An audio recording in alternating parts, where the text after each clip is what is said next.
na ga haske a idanuwanki, kuma na yarda da ƙudurinki. Akan ki raina yana da haƙƙi, na faɗa miki kuma ba kamar ki.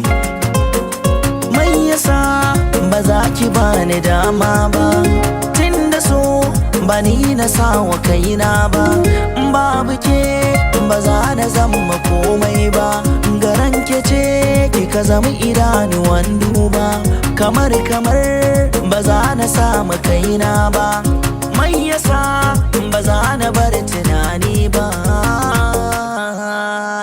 Gashi yau kin ce za ki bar ni, ba ni san kalmar ga tana da muni.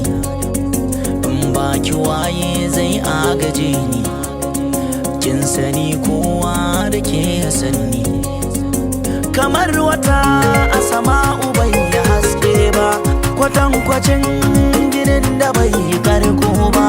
Kamar idan da ba za ya iya kallo ba, kamar kashin da ba za a samu bargo ba, ko kunnuwan da ba sa dinga yin saurare ba.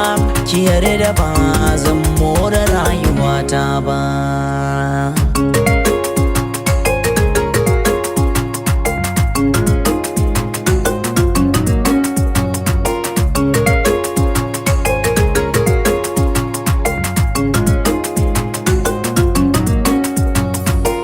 In ma laifi na yo miki na tuba, gwani a soyayya na san ban kai ba. Ki sa idanin ki kai na ki duba, ki tausaya kar ki ce ba za ki ba. Ban wuce kuskuren harshe na ba, ki bani tafukan hannun ki na karba.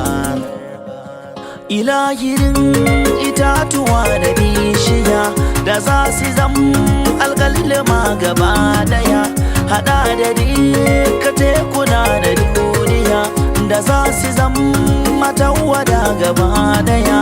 Ba za su kai na zana san ki ba, ba su kai fansar jini na ki ba. An ce da ni kusa ba ta maganin nesa, da za ki yo kira in ji sayin amsa. Da za a ce raina in ba da fansarsa, in ɗanɗana shi so a baki in lasa. Ba za na so rayuwa in babu ke ba, ba za na yo soyayya in ba da ke ba.